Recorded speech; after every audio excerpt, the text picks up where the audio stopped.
All right, welcome to the November 2021 edition of the Key Ministry Disability Ministry Video Roundtable. Today, we're talking about volunteer recruitment and retention, and we're keeping it real because let's be honest, you probably don't have the volunteer base that you had prior to March 2020.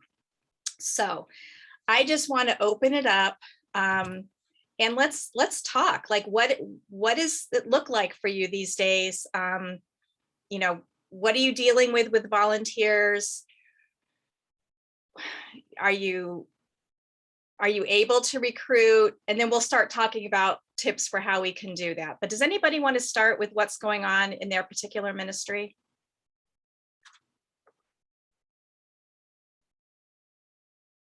Nobody wants to talk. Okay. I'll start. And oh, good, Barb's jumping on too. So in addition to working for Key Ministry, I'm also the director of the special needs ministry at a church in outside of Cleveland. And so we definitely don't have all of our volunteers back that we had prior to the pandemic. However, I have to say we have some really great dedicated volunteers that have now come back, and we've gained some new ones. So does that mean that going into each week I am just flush with volunteers and it's never a concern? And no, I don't think that's ever the case.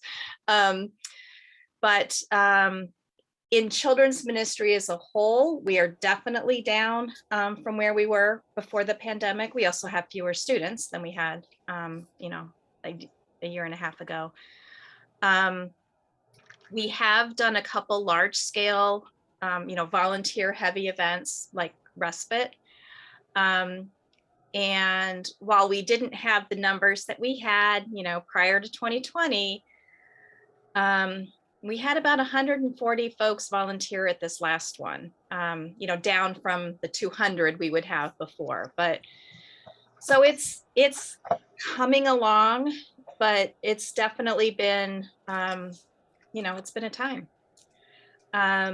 So who else would like to just kind of give us a little to read on your ministry right now? Like what's going on, Barb? Okay, so we have been back in person since last year. And so the latest is our church as a whole is at about 75% back in person. So we have done this whole recruiting thing twice. First, when we first came back, we had to change our plans to make it match what realistically we could offer, knowing that we were not going to have as many volunteers as before. And then just recently, a couple months ago, we did a new recruiting campaign so that we could go back to what we used to offer and actually expand on what we offer. And so I have a lot of opinions and things to talk about, because actually, in all seriousness, recruiting is one of my very favorite topics. So our recruiting campaign was successful, and we got 16 new people, and we were able to launch back to what we wanted to do. And just keep in mind too, like each church, what is successful for you depends on the size of your church and the size of your ministry and what you're offering. But I'm excited for this topic, and things are going well. Well, okay, so couple notes.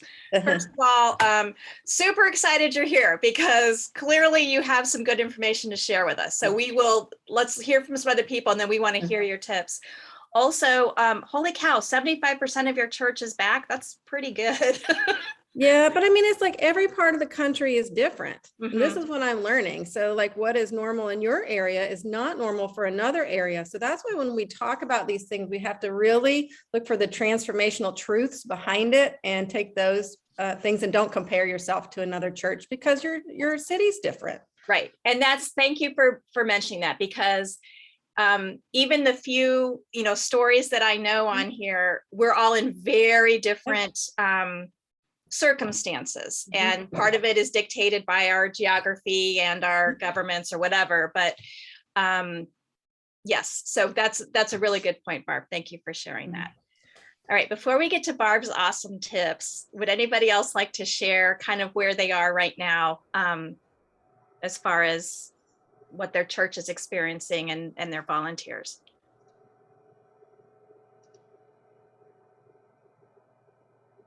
Well, I can Yeah, speak. go ahead. We will officially begin in person on December 12th. Yay. Everybody. Okay. There's a pastoral request for volunteers for the children. So we will see how that works. You know, I'm a little OCD, so I'm very, very anxious about what it's going to look like in person and virtually, because we have an online campus. So some of the participants in my Sunday school class are virtual. So it's navigating the technology and the setup. And before all of this, I was successful in being able to turn on and off my computer. But these last 18, 19 months has required so much more than that. And just being able to maintain and advance those skills to be able to serve the population.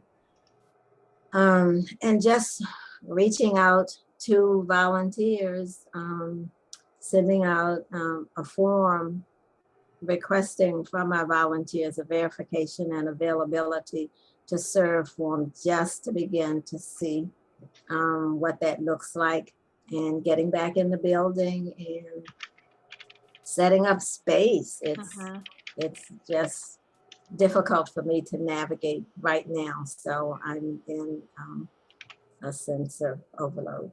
So thank you for sharing, Sylvia. And let me just kind of reiterate a couple things that I heard. So first of all, for those of you who don't know Sylvia, I know that she has done an incredible job through this whole entire experience. She is such a relational person, and I am sure that you have been in touch with your volunteers, which is something we talked about super early on in the pandemic. And so I'm confident that you will have some loyal volunteers who are going to come back. I also, though, want to recognize and name that this is stressful, and that we are all going through it's a lot. And so just know that we're praying for you, Sylvia, because you've not been back in your building for, not quite 2 years, but it's been a really long time. So we recognize that that's very stressful.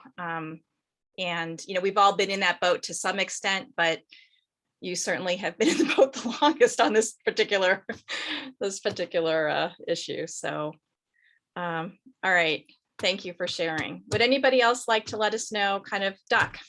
Yeah, I'll jump in. So pre-COVID, and again, we're a nonprofit organization, so we're not just in a church. So we're a little bit different, but pre-COVID, we had a volunteer base of 2,500 volunteers, which was amazing and fantastic. Post-COVID, that list completely disappeared. Not even 1% came back. It was dismal. So we've now pretty much have had to recreate everything and start over from zero, build that up. And I'd say we've now built up to probably in the 400 to 500 range for volunteers. But it's a work in progress that we're trying to do and make new connections and do that. And we had a lot of partnerships with a lot of organizations, a lot of schools, especially high schools where we work with National Honor Societies. Our problem was all of our contacts moved on and graduated, and nothing got passed on since there was a year off. And so our hard thing is trying to make all those reconnections with people, since nobody knew what was going on, since literally we're missing about 2 years worth of people. So that's where we've been working, but it's a very slow thing going. And then at the same time, we're expanding our reach significantly. So we're stretching ourselves quite a bit. Elizabeth could attest to that. We're working ourselves into the ground, but God's providing, and it's just slow and sure, but we're trying to build that back up again. All right, awesome. Thank you for sharing. So I want to do 2 pandemic blessings that I've heard. So one is, so SOAR has been able to, how did you phrase, like you're making new connections. And so this really has provided an opportunity to kind of reach out in a new way and really reevaluate maybe how you do everything. I also want to go back to something Sylvia said, but another pandemic blessing is we've all grown in our IT capabilities.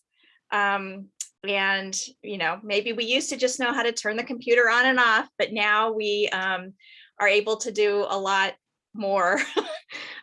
So we're just going to try to keep a positive spin on it. All right. Thank you for sharing, Doc. Would anybody else like to fill us in with what you're experiencing right now? If I could ask a question too, as a follow-up, we're experiencing a lot of the same things that you all are. We represent 10 campuses in the metro area in the Twin Cities. So just in the process of like recruiting new volunteers to come alongside kids, families are slowly starting to feel comfortable coming back. So we're kind of in the same process that a lot of you are. But my question is, I wonder how many of you are experiencing or what you might do as far as a training component for volunteers for kids that are just kids as a whole are struggling right now. Not having been on school for a while, distance learning, hybrid. There's a period where they're not in the routine and structure of school. So we see just as a whole, kids are struggling. They lean to us because they know that, we have the training and expertise in these areas to help kids with behavior, but it's a lot more than our disability ministry. Mm-hmm. It's more kids ministry as a whole. So I'm just curious if I may ask that question, like, what are other people doing to train or just help equip your kids ministry volunteers in an area that maybe they haven't had to step into before? Does that make sense? Yeah, and I think a lot of us, no matter what your children's ministry looked like before, there's a pretty good chance that the structure is different now. And part of that had to do with those of us who are back in our buildings. We most likely had to start back in some kind of, socially distanced manner. And so our classroom setups look different. Our worship time looked different. Our, small group time, like everything changed. And frankly, #pandemic blessing, some of those changes have been really, really good. But having to kind of start from scratch in a way, I don't know about you guys, but like we had to redesign pretty much everything. From, how we checked in, like everything changed. And so I think, to kind of address your question, Carrie, I think being really clear and intentional with expectations for your volunteers, for your students, for even parents, like this is how we're going to do check-in or whatever, like managing those expectations, I think can help some of the behaviors. That probably doesn't completely answer your question, but I know Barb will have some good ideas too, and I'm sure she's dying to talk to us. So Barb, can you feel free to answer that or come back to that? But I know we're like dying to hear some of your recruitment strategies, so I don't want to hold off any longer. Well, first, let me say on that. So our children's ministry director did a really good job when we came back of just addressing that with the volunteers all the time. So she just brought that to their attention all the time as a reminder. Now in our church, we do what's called a volunteer huddle before service.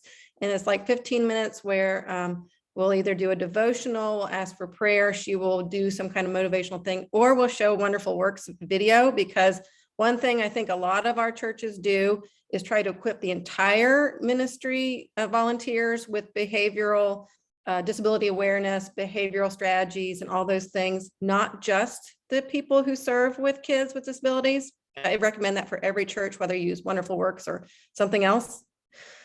But she would just bring that up. Our kids may be more anxious. You may see more behavior. So if our volunteers went in there prepared to have more grace, and they had also had a chance to ask specific questions, what should I do?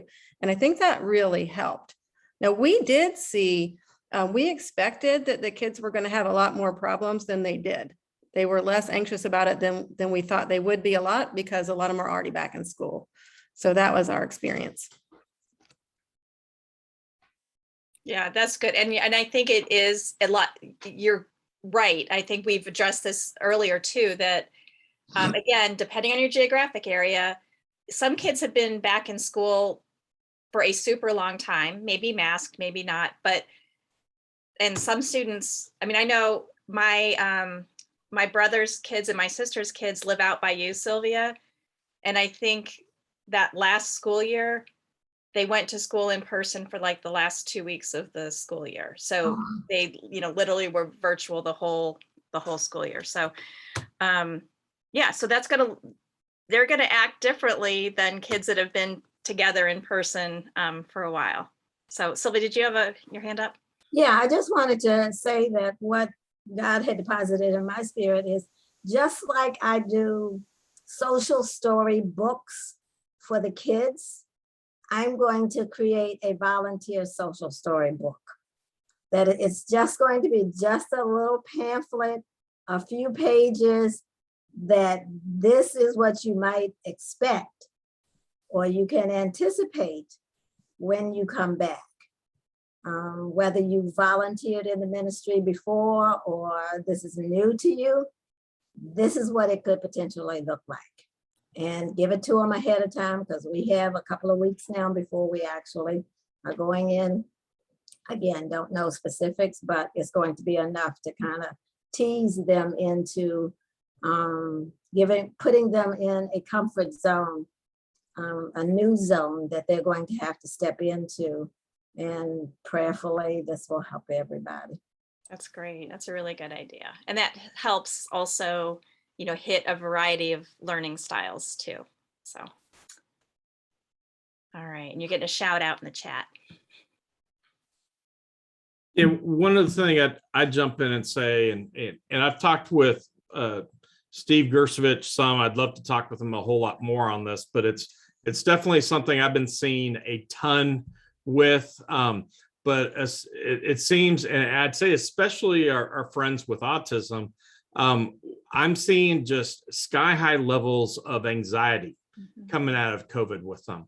And even if they actually had COVID themselves, I'm seeing that anxiety even worse. So it's like another whole level with that. So, Elizabeth and I we just consulted with the church this past weekend with a concerning individual who his anxiety has just gone off the charts. But I think that's one of the things, trying to work with the churches and help through the anxiety. So again, that's where, key ministry and Steve is great with that, but helping give the volunteers resources and things with the anxiety to help bring that down, and realize everything is new. And so many of our friends, they've had so many new transitions and their whole world has been turned upside down the last 2 years. So they're having really hard time in adjusting. And even though we're trying to come back to how things were at church, and let's be real, most of our programs, they're not like they were before COVID. So even when they're coming back to church, it's still different. So, we're going to have this whole transition period. So we really need to prepare our volunteers for, I forgot who it was, either Barb or Carrie saying, we do have to have that extra patience in training our volunteers to be prepared for that. We may need to put in more time in our schedule where we can give them more sensory breaks to deal with things and know it's okay. Have more conversations with our children's ministry leaders that, hey, you know what? It's okay if Johnny or Susie are in the back doing something else while you're giving the lesson. And just remind them they don't have to be focused dead on attention with you, because that's not how they learn. And many of our just general children's volunteers have forgotten a lot of the basics for our friends with disabilities. So I think we need to do some just general re-education of our children's volunteers, as well as our own, special needs disability volunteers. But we need to bring in that extra patience and then talk about that whole part with anxiety, how to talk with them and just remind them. But there's so much we can do with just being able to talk them down and seeing when that anxiety starts to raise. And maybe it would be having some of those conversations with the parents and find, what are some of the triggers for that anxiety? How can we be able to identify that? And how can we be able to bring it down? What helps decrease their anxiety? And it may be, maybe getting some weighted blankets, maybe getting some pressure vests. And that really seems to help some of our friends. But just thinking through that and remembering now, things are different for everybody. It's different for us as well. And so we just have to be willing to go through that change, and we're changing too. And at the same time, our anxiety level is higher. And we've got to take that into account too. So we're all seeing anxiety playing a role in this. Mental health across the board is up for everybody. So we've got to be prepared for that and move forward. Yeah, really good point. All right, well, let's talk about moving forward for a second. Barb, I think this would be an awesome time, if you're ready, to share some of your recruitment tips, because clearly you've been really successful in that regard. Yes. So what I would say is, first, just look at your own anxiety, like Doc was talking about, and acknowledge that and know that that is okay. And a reminder of your mindset is important. So when we went back to in-person church a year ago, we didn't look for a solution to the problem, because our problem was we had most of our kids coming back to our ministry and almost none of our volunteers coming back. So what we looked for instead of a solution was a plan. And when you look at it that way, your plan that you're putting together just means that you're all on the same page, the parents, the church leadership, and your ministry. And then you know that you're going to evaluate. So I first suggest come up with a plan A and a plan B, and do that by inviting in a few key people to help you brainstorm that, because you want to get buy-in and input, because this is all an experiment when you're coming back. You don't know if your plan is going to be successful or not. So what matters is you're all on the same page. So what we did when we came back was we invited in a couple of our children's ministry director, we invited in our ministry leaders, and a couple of our team members who we knew were really good. And we had a brainstorm session, and we came up with plan A. If we get this many, if we get a lot of volunteers, we're going to go do this. But if we only get a few, this is what we're going to do. That way we set ourselves up for success no matter what. Because the truth of the matter is, depending on where your community is, no matter how good a job you do with recruiting, you may not get what you need to go back to what you had before, or even what you want to provide now. And that is not about your leadership. That is just a reality of a pandemic. So that's number one. So come up with plan A, plan B, and then get your list of roles and competencies ready, because that's going to be really important when you do your recruiting, that you match the right person. Then after that, what we do at our church is something we like to call the gardening approach to recruitment. And so what I have learned the hard way in the past is when I have approached the church for opportunities, and I say, here's information of what you can do to help us. Like I go and I tell them, and I think like, well, of course they're going to want to jump on because we're all Christians and we want to help people and this matters. And then no one signs up. So what I learned from that was people need more time to process things. And when we come just with one step for recruiting, even if it's a big campaign, we're not really thinking about it from their perspective. So the gardening approach to recruiting breaks it down over like a month to 6 weeks, where you start by planting seeds in your congregation, and then you have a germinating phase, and then you come back in for the harvest. So I just walked it through really briefly. You can do this in person, or you can do it online, depending on where your church is right now with the pandemic. But the first thing, so I say you ask your church leadership if you can approach the church not once, but twice. And the first time you approach your church, the whole objective is going to be to leave the church with a feeling, to connect to their heart. So what we do is we tell a story. We'll have someone who has a compelling personal story, share that with the church that shows the reason why behind your ministry, why disability ministry matters. It doesn't tell them, it shows them. And then we briefly tell the church what our goal is, where we are with our ministry, what our goal is, and we invite them in to pray with us. And we let them know that we'll be back in a few weeks to give them an update. And in that, you want to really, tell them why the ministry matters, why the mission matters, and just leave them with a feeling. Then in the weeks between that one and the next time you come back, the germinating phase is when you're going to be sending reminders all over the place. So maybe you do social media posts and you ask your friends to share social media posts that are just about the mission of disability ministry. Or maybe you ask people, can you help us spread the word, or whatever way you can. Maybe it's your church bulletin, but you keep those reminders going and you keep asking people to pray because you want people to have some time to think about it. And then you come back like a few weeks later. Oh, I'm sorry. And then in that phase 2, when you start the harvest, you're going to start with your personal asks before you come back to the whole church. So what we have found to be successful in recruiting is doing the personal ask and the wide brush ask, but start with your personal ask because you want to get the right people into the right roles. So you're going to take those lists of roles and competencies that you have, and you're going to start asking people, who do you know that fits these? And then you're going to start making personal calls. And when you call them, you want to tell them why you chose them and how you're going to support them as they learn. Because one of the obstacles to recruiting is that we forget that people who are new feel intimidated, like they might not be good enough. They might not be ready. So we want to acknowledge that and say, we know you might not have this experience, but this is how we're going to come beside you.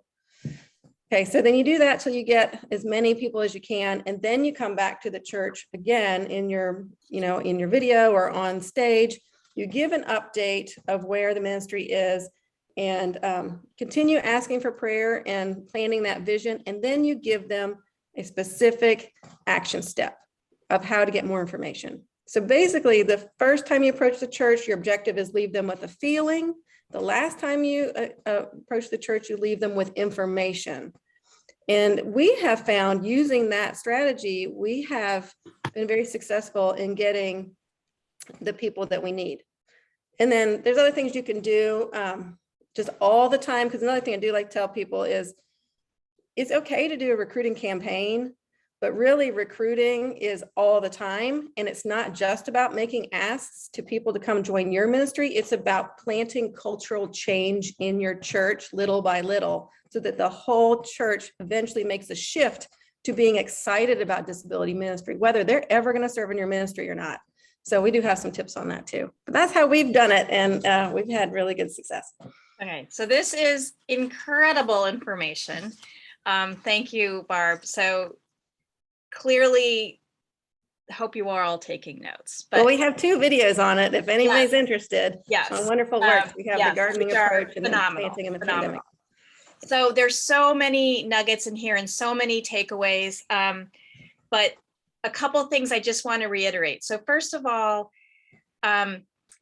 your church should be learning about your mission and getting that feeling that Barb mentioned, not just during this recruit, like this is what needs to happen all the time. Yes. And so you need to constantly market your ministry without asking for anything in return. Okay. So, and this can be done in a variety of ways, but just sharing those stories, and not you telling the congregation about the ministry, but just sharing through different ways, through a volunteer story, through a family story. It's really important that those things take place before, during, and after any type of recruitment event. Yes. Another thing, I love when you said you come back and do an update on the ministry. I think it's really important when you do have that actual recruitment campaign. So let's say you're doing a night to shine event or something that takes a lot of volunteers. I think it's really important that you then go back to the congregation to say, thank you so much, because of 150 volunteers stepping up, we were able to get everybody off the waiting list and all that kind of thing. Like, I think it's really important that people don't just see you coming at them like, we need you to volunteer, and then they never hear from you again.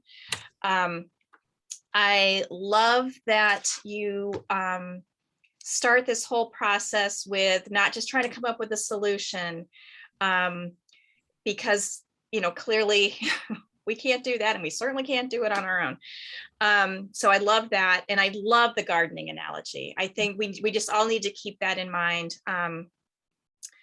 Let's see.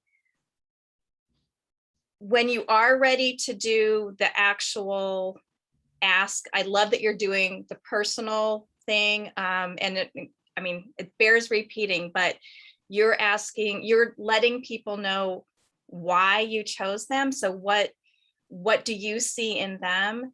Mm-hmm. And then again, this whole thing, you're looking at it from the volunteer's perspective. And so, earlier on this roundtable, we were talking about anxiety, about mm-hmm. our own anxiety and our volunteers' anxiety. So you're addressing that right away in that personal phone call or that personal meeting by letting them know how you're going to support them and equip them. So that is such great information, Barb. Thank you. So if you are not familiar with Wonderful Works and the amazing videos that Barb produces, can you just tell us how to get connected with those, please?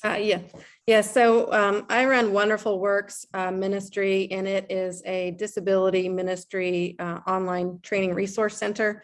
So we make 5-minute videos for leaders and volunteers on all different aspects of disability ministry, including leadership development. And then we also do have interviews with experts in the field that are longer, once a month. But you can look at wonderfulworks.net or just join our Facebook group, Wonderful Works Ministry on Facebook. That's where we house all of our resources. And I would just add really quick to that, back to the whole cultural change of the church, because really that is the key piece. And I think that's what we all really want to see, is churches be excited about disability ministry. Another thing that we have learned is be really creative with your volunteer roles, because you want to create as many opportunities for people to feel like they own your ministry as you can. So in our church, we don't buy all our curriculum. We ask people to help us create it. So we do felt boards, and we ask our seniors group, will they make these characters? We ask life groups, the small groups, will they make these characters?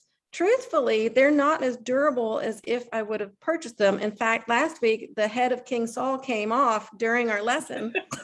And I had to explain to our students that's why he's so grumpy. But the people who make them now are rooting for us. They're aware of us and they feel like part of it. We ask people to one thing that I did do when we did those the approach the church, was I challenged everyone in the congregation, will you intentionally pray with us during the next month every day?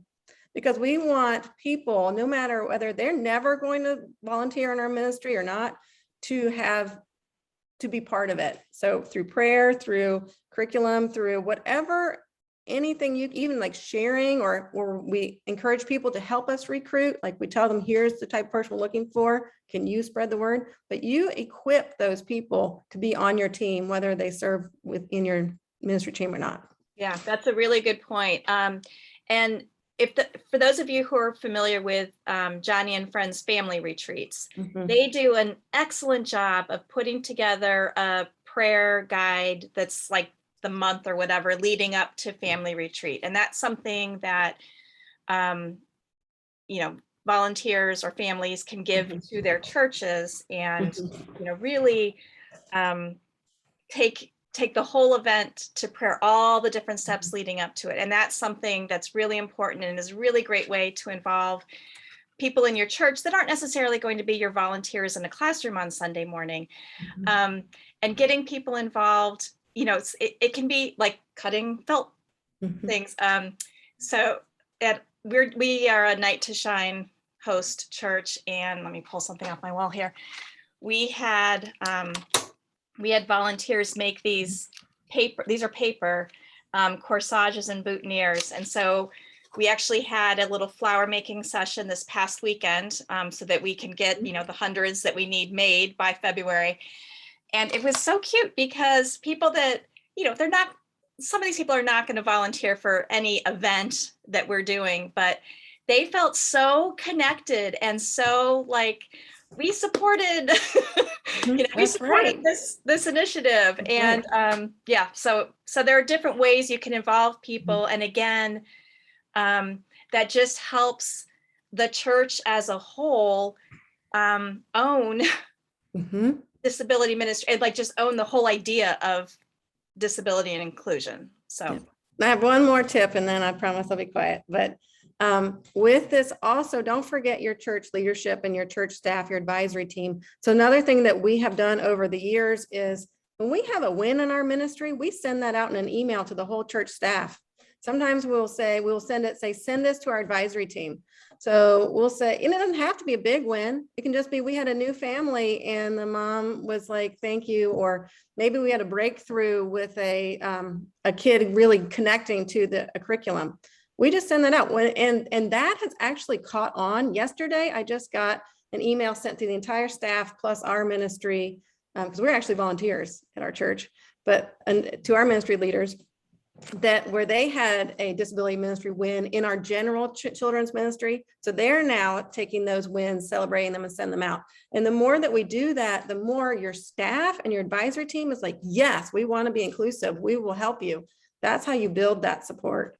Yeah, that's incredible. At our church, we call those God at work moments. And we actually the church actually occasionally record like little testimonials or whatever about a God at work moment that is shared with the congregation. So that's a great way to kind of advocate for your ministry and promote your ministry by being part of something like that.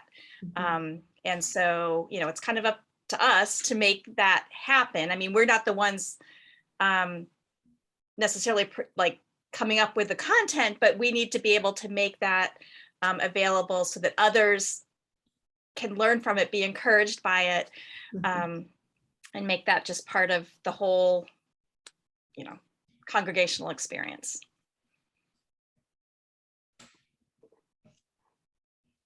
All right. Cool. What else? These are some great tips, and this is a great opportunity to ask questions or follow up with more if anybody has any.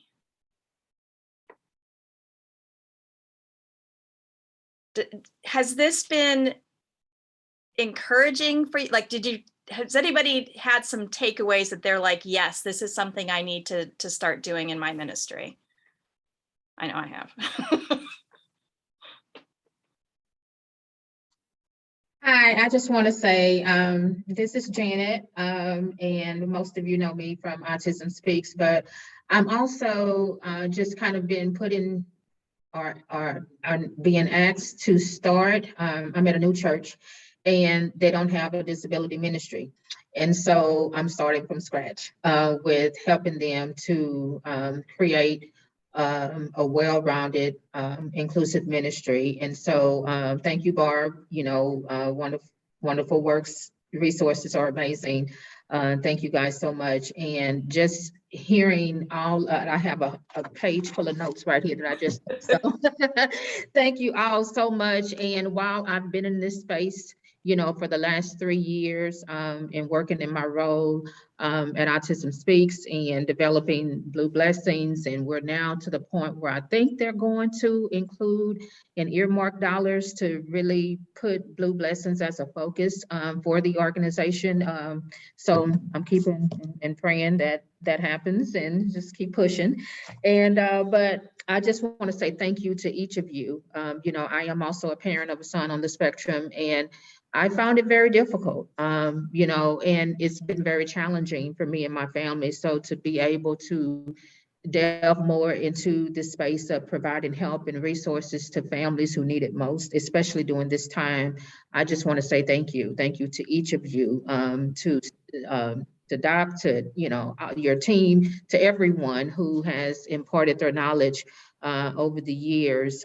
You know, I sometimes listen in the background when you might not even know that I'm listening, but thank you all so much for your resources, help, and support. And to Key Ministry, you guys have been a pillar of support, you know, for what I do. So thank you so much.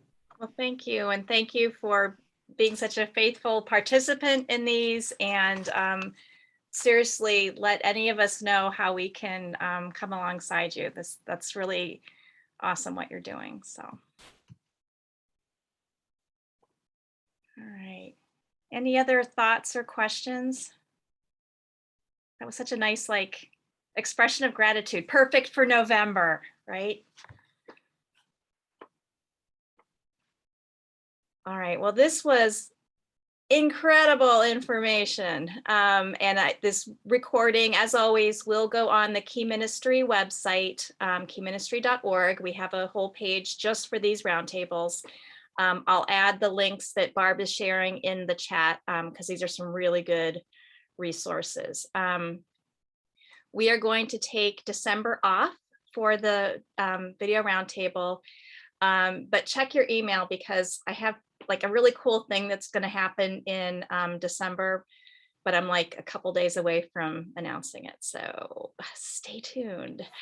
All right. Well, happy Thanksgiving, everybody, and Merry Christmas if I don't see you. And thank you all for participating, and go get them.